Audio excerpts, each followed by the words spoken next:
140A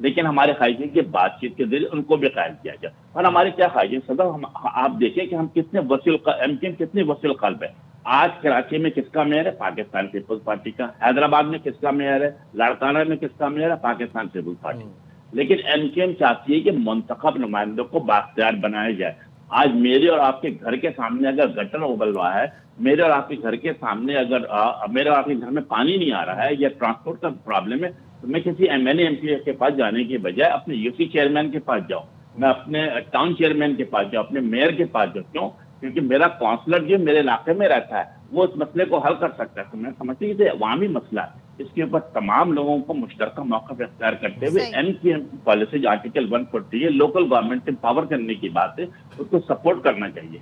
ٹھیک ہے، thank you so مچ. نعیم الحق ہمارے ساتھ تھے اور جی وہ بھی اس بات پر کافی زیادہ کہتے ہیں نا کہ پر امید ہے کہ جو گرین لائن منصوبہ ہے یہ نیکسٹ ایئر 31 اکتوبر تک مکمل ہو جائے گا. Let's see. Looking forward to it. ابھی 1 سال اور کچھ مہینے ہیں. لیٹس سی یہ اونٹ کس کروٹ بیٹھتا ہے.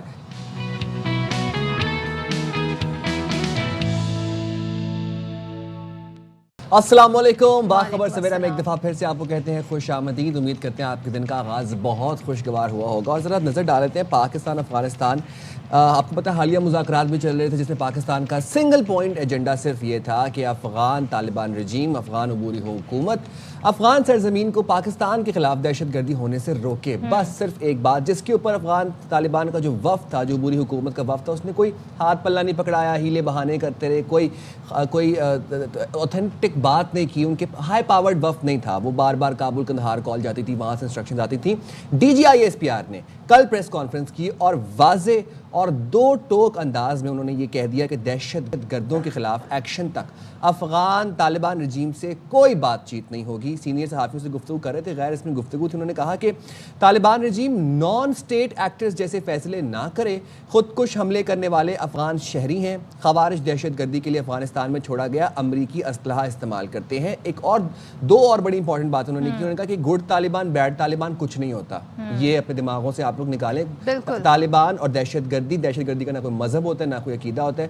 گڈ طالبان بیڈ طالبان کچھ نہیں. سیکنڈلی ہی سیڈ کہ ہماری افغان جو عوام ہے ان کے ساتھ کوئی ایشو نہیں ہے ہمارا، افغان طالبان رجیم کے ساتھ ہمارا مسئلہ ہے. بالکل. D G I S P R نے ایک بڑی اہم پریس کانفرنس کی اور انہوں نے کہا، اور خاص طور پہ افغان طالبان رجیم کے اس دعوے کو مسترد کر دیا جس میں وہ یہ بتایا جا رہا ہے، ظاہر ان کا ایک پروپیگنڈا نیریٹو ہے کہ پاکستان نے افغان سرزمین پر 2 دن پہلے کوئی حملہ کیا اور واضح کیا کہ پاکستان کارروائی کرتا ہے تو پھر اعلان کرتا ہے. اور ہم نے یہ دیکھا ہے جناب کہ ہم انیشیٹ تو نہیں کرتے لیکن ہم جوابی وار ضرور کرتے ہیں اور ہم جواب دینے کا حق بھی رکھتے ہیں. اچھا جی، ترجمان پاک فوج نے کہا پاکستان کا مسئلہ افغان عبوری حکومت سے ہے، وہاں کے عوام سے نہیں ہے. وہی بات جو آپ بتا رہے تھے. اور دہشت گردوں کا آخری دم تک پیچھا کیا جائے گا. سرحد پار سے دہشت گردوں کی معاونت سب سے بڑا مسئلہ ہے. پاکستانی عوام اور فوج ملک دشمنوں کے خلاف متحد ہیں، جبکہ پاک افغان سرحد پر سمگلنگ اور پولیٹیکل کرائم کا گٹھ جوڑ توڑنے کی ضرورت ہے. D G I S P R نے کہا کہ فیض حمید کا کورٹ مارشل قانونی اور عدالتی عمل ہے جس پر قیاس آرائیاں نہیں ہونی چاہیے اور اس پر کوئی فیصلہ آئے گا تو پھر آگاہ بھی کر دیا جائے گا. اب ساتھ ہی ہم آپ کو یہ بتائیں کہ پچھلے دنوں جو اسلام آباد کچہری میں دہشت گردی کا واقعہ ہوا تھا اس کے بھی اب ثبوت سامنے آ گئے ہیں. اور وہ ثبوت ہمیں کیا بتا رہے ہیں؟ اسلام آباد کچہری خودکش حملے کی منصوبہ بندی افغانستان میں موجود نور ولی محسود نے کی. تحریک طالبان افغانستان نے کالعدم ٹی ٹی پی کے ساتھ مل کر خودکش حملہ کیا. وزیر اطلاعات عطا اللہ طاہر نے بتایا کہ حملہ آور عثمان چنواری ننگرہار کا رہائشی تھا اور دہشت گرد ساجد اللہ عرف شینہ افغانستان سے تربیت یافتہ اور خودکش بمبار کا ہینڈلر تھا جس نے محمد ظالی اور کامران خان کو ہائر کیا. سن لیتے ہیں. خودکش حملے کے گرفتار دہشت گرد ساجد اللہ نے اعترافی بیان میں یہ بتایا کہ افغانستان میں مقیم داد اللہ نے خودکش حملے کی پلاننگ سے آگاہ کیا اور پشاور کے قبرستان میں خودکش جیکٹ پہنچائی. پھر خودکش حملہ آور کے 1-2 دن میرے ساتھ رہا جسے خودکش جیکٹ دی. اب اس نے مزید کیا کہا ذرا آپ سنیے. ساجد اللہ ہے. 2016 میں یہاں سے چلا گیا افغانستان. کنڑ میں میرا ملاقات ابو حمزہ سے ہوا جو امارت اسلامیہ کا کمانڈر تھا. ٹریننگ وغیرہ کی. 1 مہینے بعد میں واپس پاکستان میں آ گیا. ایک دن اس نے مجھے کہا تصویریں بھیجتے ہیں اور آپ جا کے قبرستان سے یہ خودکش جیکٹ لے کے جانا ہے. جب ہم آئے پشاور اخون بابا قبرستان میں، ادھر سے سیدھے اسلام آباد جب اسلام آباد میں پہنچا، مجھے میسج آیا کہ 2-3 دن میں آپ کی طرف ایک بندہ آئے گا افغانستان سے، قاری عثمان اس کا نام ہے. ہم نے وہاں پہ اس کو جیکٹ پہنایا، اسٹاف سے وہ بائکیا پہ بیٹھ کے G11 کچہری میں چلا گیا. چلیں جی، اعترافی بیان بھی ہمارے سامنے آ گیا ہے، اور اس کے باوجود ہم دیکھ رہے ہیں کہ افغان رجیم کا جو ایک بیانیہ ہے اگینسٹ پاکستان وہ بھی ہے، جس میں وہ غلط دعوے بھی کر رہے ہیں. سب پر بات کر لیتے ہیں. ہمارے ساتھ موجود ہیں بریگیڈیئر ریٹائرڈ راشد ولی جنجوعہ صاحب. تھینک یو سو مچ جنجوعہ صاحب جوائن کرنے کے لیے. اسلام آباد کا واقعہ ہو، وانا کیڈٹ کالج کا واقعہ ہو، پھر ایف سی ہیڈ کوارٹر کا واقعہ ہو، تمام تر واقعات جو ہیں وہ پوائنٹ آؤٹ کر رہے ہیں ٹورڈز افغانستان، جہاں پر ہم دیکھ رہے ہیں افغان طالبان رجیم کا ظاہر اس میں ہاتھ ہمیں نظر آ رہا ہے، گو کہ وہ اس سے انکاری ہیں، بلکہ انکاری کیا کچھ کہتے بھی نہیں ہیں. آپ کیا ساری صورتحال پر تبصرہ کریں گے انیشلی؟ دیکھیے، سب سے بڑا تبصرہ تو یہ ہے کہ افغان طالبان نے دوحہ معاہدے میں انٹرنیشنل کمیونٹی کو ایک ایشورنس دی تھی کہ ان کی سرزمین دہشت گردی کے لیے استعمال نہیں ہوگی. وہ استعمال ہو رہی ہے، اور نہ وہ بین الاقوامی برادری کے ساتھ انگیج کر رہے ہیں، نہ وہ اس معاہدے کی پاسداری کر رہے ہیں. تو پاکستان نے تو بڑا تصویراتی تحمل دکھایا ہے، اور ضرورت اس امر کی ہے کہ اب ہم جو پالیسیز ابھی اختیار کی ہیں ہم نے کاؤنٹر ٹیررزم کے حوالے سے، بارڈر کنٹرولز کے حوالے سے، تو اس پہ بڑی کنسسٹنٹلی عمل پیرا رہیں.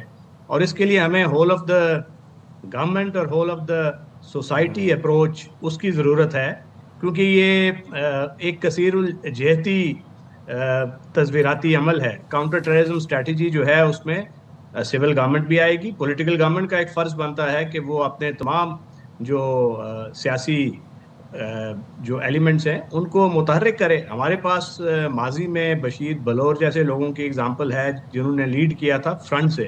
ہمیں وہ اگزامپل ایمولیٹ کرنی چاہیے. یہ جائے کہ ہم پالیٹکس کھیلتے رہیں اور سارا ملبہ جو ہے ہم آرم فورسز پہ ڈال دیں. وہ تو بڑی استقلال اور پامردی کے ساتھ نبرد آزما ہے. 206 جو کل D G I S P R نے بتایا کہ نومبر میں دہشت گرد ان کو جانم حاصل کیا گیا، یہ بہت بڑی تعداد ہے. اس سے آپ کو اندازہ ہوتا ہے کہ کس قدر مشکل اور سخت جنگ لڑی جا رہی ہے. تو اس جنگ میں سب کو اپنا اپنا حصہ ڈالنا ہے. بدقسمتی سے ایک جرم اور سیاست کا ایک نیکسس بن چکا ہے، اور اس نیکسس میں سارے اسٹیک ہولڈرز ہیں، بینیفیشریز ہیں، اور جب گورنمنٹ ان پہ ہاتھ ڈالتی ہے تو وہ سارے بینیفیشریز ایکا کر لیتے ہیں، ملک کے مفاد کو نہیں دیکھتے، اور دہشت گردوں کی ایک انڈائریکٹلی یا ڈائریکٹلی معاونت شروع ہو جاتی ہے. ابھی تجارت رکی ہوئی ہے. اب بہت سی ایسی لابیز تھیں جو تجارت کی گاد میں اسمگلنگ کو فروغ دیتی تھیں، اس سے وہ مستفیض ہوتی تھیں. پاکستان کے اندر مارکیٹس تھیں، تو ہمیں پاکستان کے اندر سے بھی ان عناصر کا کلا کما کرنا ہے. جہاں تک افغان طالبان رجیم کا تعلق ہے تو اس کے ساتھ تو پاکستان نے بساط بھر کوشش کر لی ہے، اور اب ضرورت اس امر کی ہے کہ ہمیں کوئی ریجنل سلوشن کی طرف بھی دیکھیں. جو امیڈیٹ نیبرز ہیں، ایران ہے، سینٹرل ایشیا ہے، چائنا ہے، پاکستان ہے، ان کے مفادات پہ ڈائریکٹ زک پڑ رہی ہے. تو ان کا ایک ایکا ہونا چاہیے، ایک کامن اپروچ ہونی چاہیے. یہ نہیں کہ پاکستان نے تجارت بند کی اور ایران وہاں سے کھول دے تو پھر اس کا اثر زائل ہو جائے گا. تو سب کو مل کے ان تمام ممالک کو افغانستان کی جو یہ حکومت ہے اس پہ اثر انداز ہونا چاہیے. بصورت دیگر افغانستان کو یہ جس راستے پہ لے جا رہے ہیں وہاں سے ایک انٹرنل امپلوژن ہو جائے گا، اور جب وہ وقت آتا ہے تو ہمیں وہ اس فیکشنز کی طرف بھی دیکھنا پڑے گا. لینے کے لیے کیا کوششیں کی جا رہی ہیں جنجوعہ صاحب؟ پارڈن؟ ان ممالک کو آن بورڈ لینے کے لیے کہ بھائی پورے خطے کے لیے ایک تھریٹ ہے تو آپ بھی اس میں کنٹریبیوٹ کریں، ان کو آن بورڈ لینے کے لیے کیا کوششیں کی جا رہی ہیں؟ دیکھیے، یہ ہمیں اس وقت بہت سے فورمز تھے نا پہلے، جس طرح کوارٹری لیٹرل فورم تھا، ماسکو فارمیٹ تھا. تو اب ہمیں ایک اس کو central Asian states, Iran, China, Pakistan, اس تک محدود رکھنا چاہیے، کیونکہ ان سب کے جو نیگیٹیولی امپیکٹ ہو رہے ہیں، سینٹرل ایشین اسٹیٹس کی کنیکٹیوٹی، ایران کی سیکیورٹی سچویشن، چائنا کے مفادات، تو پاکستان یہ سارے اسٹیک ہولڈرز ہیں. تو افغان عبوری حکومت پہ یہ دباؤ ڈال سکتے ہیں. تو یہ ایک ایکسٹرنل جو منور ہے وہ کرنے کی ضرورت ہے. اور دوسرا جو بائیلیٹرلی ہمارا ان کے ساتھ معاملہ چل رہا ہے وہ تو چلتا رہے. اگر وہ دے سی دا لائٹ آف ریزن تو ہمیں ویلکم کرنا چاہیے. بصورت دیگر ہمیں وہ حق محفوظ رکھتے ہیں کہ اگر ہمیں ایکشن لینا پڑا تو ان کمین گاہوں کی طرف بھی جائیں گے جہاں سے یہ حملے ہو رہے ہیں. بریگیڈیئر صاحب، کل D G I S P R نے اپنی پریس کانفرنس میں ایک بڑی اہم بات کی. انہوں نے کہا کہ جو کہ بات پہلے بھی بہت دفعہ وہ کر چکے ہیں، انہوں نے کہا کہ پاکستان کی جو لڑائی ہے، جو جنگ ہے، وہ دہشت گردی سے ہے اور خصوصاً افغان طالبان رجیم سے ایشو ہے، نہ کہ افغانستان کے عوام سے. افغان طالبان رجیم تو افغان عوام کو ایک بلا جواز جنگ میں دھکیلنے کی کوشش کر رہی ہے. اور ساتھ ہی ساتھ ہم نے یہ بھی دیکھا کہ افغان طالبان رجیم جو ہے وہ بھارت کی پراکسی وار لڑ رہی ہے.